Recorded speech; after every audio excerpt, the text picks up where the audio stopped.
fayda vasitələrinə görə uşaqlar bölünür iki yerə. İsmi xəbər və feili xəbər. İsmi xəbər deyəndə nə nəzərdə tutulur?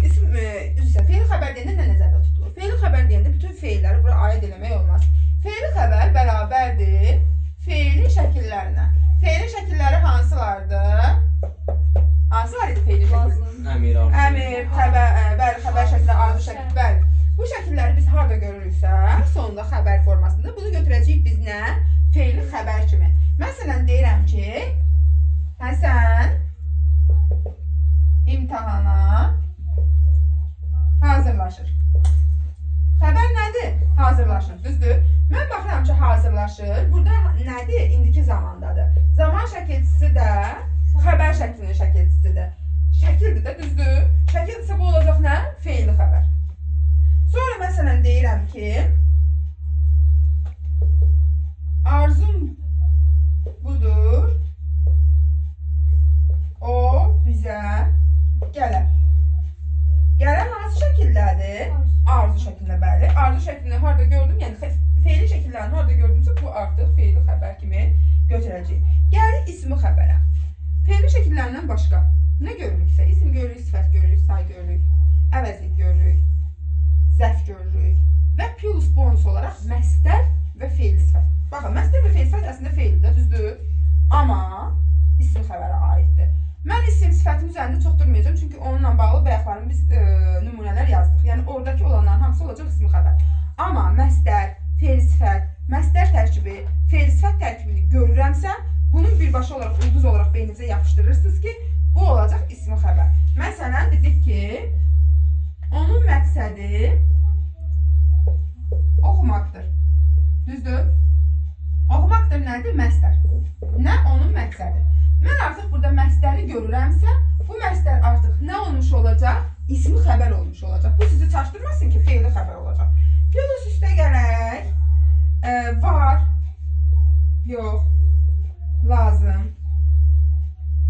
bəs, tipli sözlər. Bunlar söz xəbərlər adlanır. Digər adı predikativ sözlər adlanır. Və bu xəbərlər suala cavab vermir. Və birbaşa olaraq ismi xəbər kimi götürülür. Hansı xəbərlər suala cavab vermədən götürülür desək, yadınızda qalsın ki, predikativ sözlər, yəni bu sözlər və sual əvəzlikləri cümlədə xəbər mövqeyində çıxış edəndə bunlar suala cavab vermədən birbaşa olaraq xəbər götürülür. Və gəldik əvəzliyə. Sual əvəzlikləri cümlədə ismi xəbər olur, yoxsa feili xəbər olur. Çünki biz dedik axı ki, feili şəkilləri də ancaq, düzdür? Sual əvəzlikləri cümlədə iki cür bizim qarşımıza çıxa bilər uşaqlar. Gəlin baxaq. Biri var deyirəm ki, onun yaşı neçədir? Burada sual əvəzliyi gördüyünüz kimi ismi əvəz edibdir. Və ismi sayı əvəz edibdir. Sayı əvəz edibdirsə, bu artıq nə olacaq? İsmi xəbər. Bəs yaxşı, feili xəbər nə zaman ola bilər?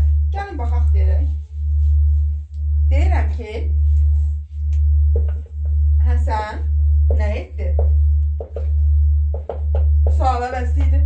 Düzdürmü?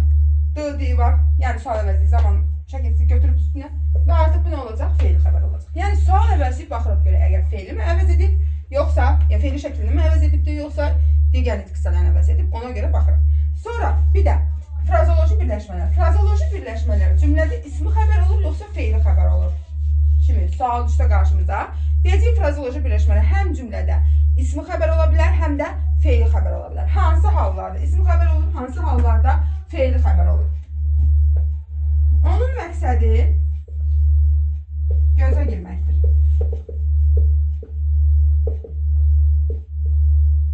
Bir də deyirəm ki, o hamının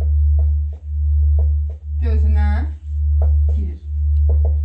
Təbii ki, burada gözə girmək məsələsi, yəni kiməsə özünü göstərmək mənasında frazoloji birləşmədir, düzdür?